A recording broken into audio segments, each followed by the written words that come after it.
Welcome to Growing Younger Health and Fitness podcast designed for people over 40.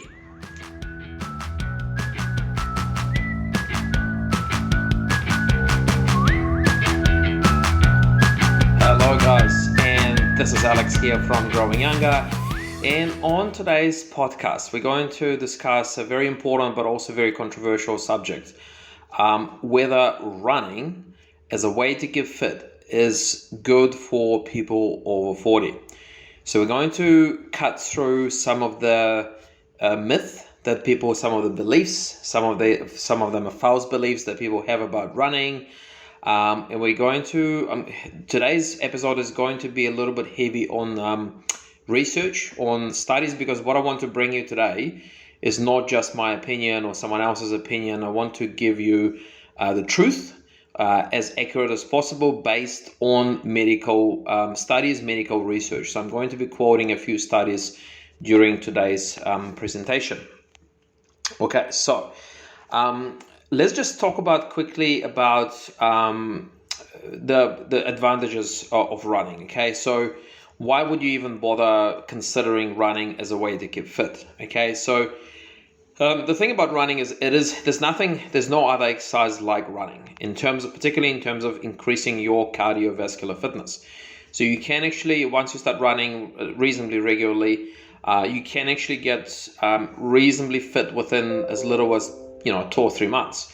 You could actually start to see a significant change in your fitness levels. Okay, it's also a high impact exercise. So if you let's say this is especially relevant for women over 50, over 60, if you're struggling with your bone density, your bone health. So running is a great way of building up your bone strength or bone density.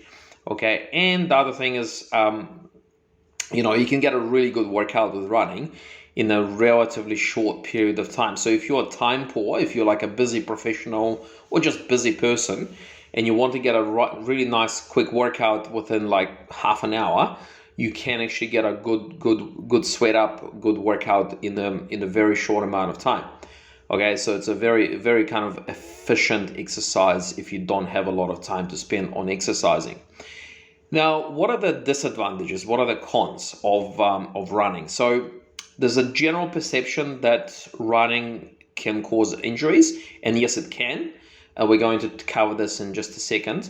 And I probably wouldn't recommend running for people who are significantly overweight as a way to get into exercise, because the risk of injury for someone who is like at least 20 kilos overweight, if they've never run before, if they haven't exercised in a long time, I wouldn't be starting with running just because of the risk of injury. Now, there's a very, common myth about running that it can cause arthritis, particularly in your knee and hip joints. So this is not, now when we look at the studies and the research, this is not entirely true. Okay, so there's one particular review study, so that means they included many other studies in their review. So this should be a pretty accurate way of looking at things. What they've actually found is that people who run recreationally, they have a very low risk of osteoarthritis. In fact, their risk of getting arthritis is significantly less than people who are sedentary. So people who stay on the couch and not exercising are more likely to get arthritis in their knees and hips than people who run just for fitness, like nothing crazy, nothing really competitive, just run to keep fit, like maybe 2 or 3 times a week. Okay, so that kind of completely debunks the myth that running causes arthritis. Now, there's one exception from this. Okay, so if you are a competitive runner, okay, if you do marathon after marathon, and if you do ultra marathons, triathlons, if you are a competitive runner, then yes, your risk of getting arthritis is slightly higher than of those people who are sedentary. But it's only those people who are very much like, as I said, like doing many marathons a few times a year, who are really, really super, super fit, and like they're really competitive about running. Okay. Now, another study that looked at specifically people over 50. Okay. And what they actually found is that this study looked at people who already have arthritis. So people over 50 with some degree of arthritis. Now, what they actually found is that recreational running, improved the symptoms of arthritis. Okay, so not only did it make it worse, it actually improved the pain levels in these people. Now, one thing to mention is that so people who were running in the study, they were sort of self-guided. Okay, so they did as much running as they felt comfortable. So there was no kind of certain mileage that they had to aim for. They did as much running as they felt was good for them. Okay, so that again, that kind of proves the point from before, is that we're talking recreational running. Okay, not competitive running. You're not running to, compete, to participate in marathons and try and sort of, beat records or anything like that. Okay, so just recreational running.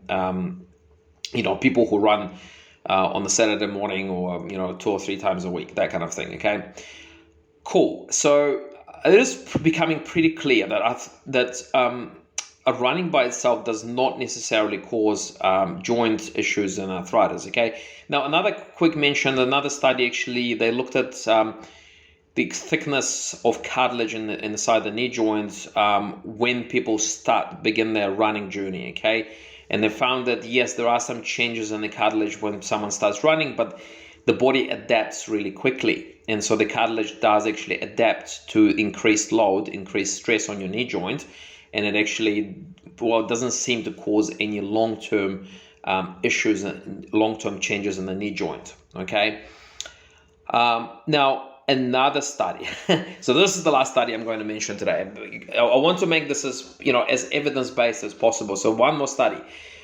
Again, they're saying that if you don't have pre-existing knee issues, running does not cause knee problems, knee injuries, or knee arthritis, unless you have a significant pre-existing knee injuries.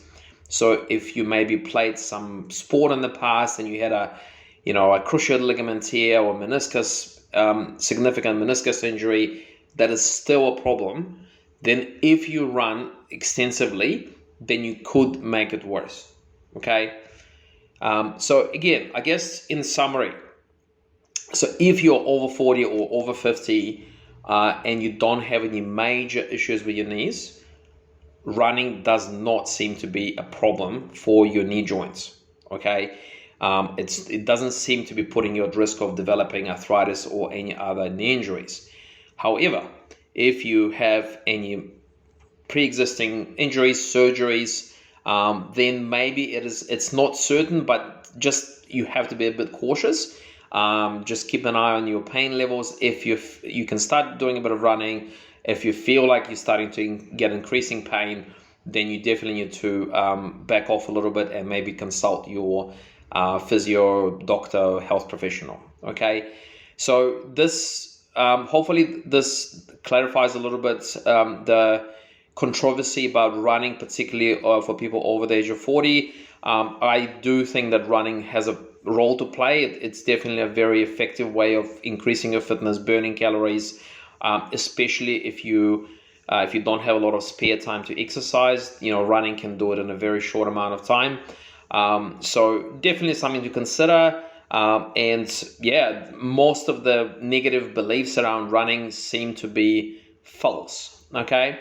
So I really do hope that this short little podcast today helped to clarify a few things about running. I'm going to be doing a couple more podcasts on the health benefits and potential risks of running over the next month. So yeah, keep an eye on this channel, on this podcast channel. I'll be bringing you some more news based on medical research, and I'll always try and make it understandable or digest the research for you so you can hopefully be able to make sense of it. Okay, so all the best for now, and hope you got something out of this today, and I'll speak to you on the next podcast. All the best for now.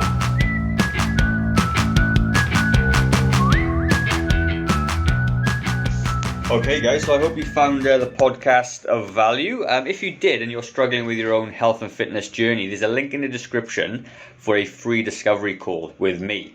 And that free discovery call, we're going to cover off a little bit about you, your history, your goals, what you want to achieve, and maybe we can help you or not with your own health and fitness goal. So if that does sound like something that you'd like to do, then click on the link in the description, and I look forward to chatting to you in the very near future. Have a good day guys, bye bye.